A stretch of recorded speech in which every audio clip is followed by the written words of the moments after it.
ಕೂಡ ಭಕ್ತಿಯನ್ನು ಸಮರ್ಪಿಸಿ,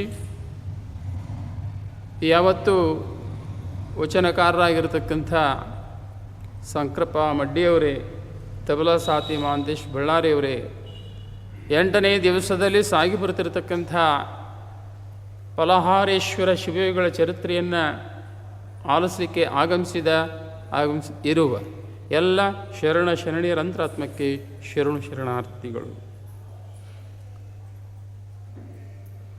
ಗೌತಮ ಬುದ್ಧ ಮಧ್ಯರಾತ್ರಿ ಎದ್ದು ಬಂದವರೆಲ್ಲ ಗೌತಮ ಬುದ್ಧರಾಗುವುದಿಲ್ಲ. ಕುದುರೆ ಏರಿ ಬಂದವರೆಲ್ಲ ಕಿತ್ತೂರ ಚೆನ್ನಮ್ಮನಾಗುವುದಿಲ್ಲ. ಬಸವ ಅಂತ ಹೆಸರಿಟ್ಟುಕೊಂಡವರು ಎಲ್ಲರೂ ಬಸವಣ್ಣನಂತಾಗುವುದಿಲ್ಲ. ಹಾಗೆ ಇಲ್ಲಿ ಗೌತಮ ಬುದ್ಧ ಮಧ್ಯರಾತ್ರಿ ಎದ್ದು ಬಂದ. ಏನು ಕಷ್ಟ ಸುಖ ಅನ್ನೋದು ಅಷ್ಟೇ ಇತ್ತೇ ವಿನಃ ದುಃಖ ಅಂದರೆ ಏನು ಅಂತಕ್ಕಂಥ ಅರ್ಥ ಇರಲಿಲ್ಲ, ತಿಳಿದುಕೊಂಡಿರಲಿಲ್ಲ. ಹಾಗಾದರೆ ಈ ಜಗತ್ತಿನಲ್ಲಿ ಏನಿದೆ ಅಂತಕ್ಕಂಥದ್ದನ್ನು ನಾನು ಒಂದು ಸಲ ನೋಡಬೇಕು ಅಂತ ಅವರಪ್ಪ ಒಂದು ದಿವಸನೂ ಹೊರಗೆ ಕಳಿಸಿರಲಿಲ್ಲ. ಸಿದ್ಧಾರ್ಥನನ್ನು ಒಂದು ದಿವಸ ಕಳಿಸಿರಲಿಲ್ಲ. ಹಾಗಾದರೆ ನಾನು ಯಾರು ಅಂತಕ್ಕಂಥ ಪ್ರಶ್ನೆ ಹುಡ್ತಾವನಲ್ಲಿ, ನಾನು ಯಾತಕ್ಕಾಗಿ ಹುಟ್ಟಿ ಬಂದಿದ್ದೇನೆ, ಹಾಗಾದರೆ ಇದರ ಅರಿವನ್ನು ನಾನು ತಿಳ್ಕೊಳ್ಬೇಕು ಅಂತ ತಿಳ್ಕೊಂಡು ಹೊರಗೆ ಬಂದ.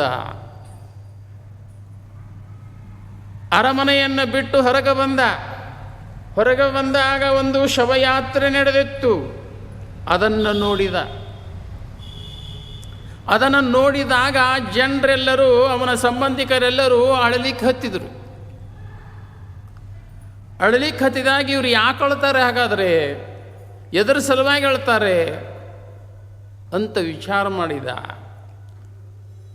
ಮಾಡಿದಾಗ ಹಾಗಾದರೆ ಈ ಮನುಷ್ಯನಿಗೆ ಸಾವು ಅಂತಕ್ಕಂಥದ್ದು ಇದೆ ಅಂತ ಅನ್ಕೊಂಡವ ಮರಳಿ ಅರಮನೆಗೆ ಹೋಗಲೇ ಇಲ್ಲ. ದಾರಿಯನ್ನು ಹಿಡಿದ. ಎಂಥ ದಾರಿಯನ್ನು ಹಿಡಿದ? 80 ವರ್ಷಗಳವರೆಗೆ ಇಡೀ ದೇಶವನ್ನೇ ಅಡ್ಡಾಡಿದ. ಅವನಿಗೆ ಜ್ಞಾನೋದಯ ಆಯಿತು. ಬಿಹಾರದಲ್ಲಿರ್ತಕ್ಕಂಥ ರಾಜ್ಯ, ಅಲ್ಲಿ ಉದಯವಾಗಿತ್ತು ಅವನ ಜ್ಞಾನ.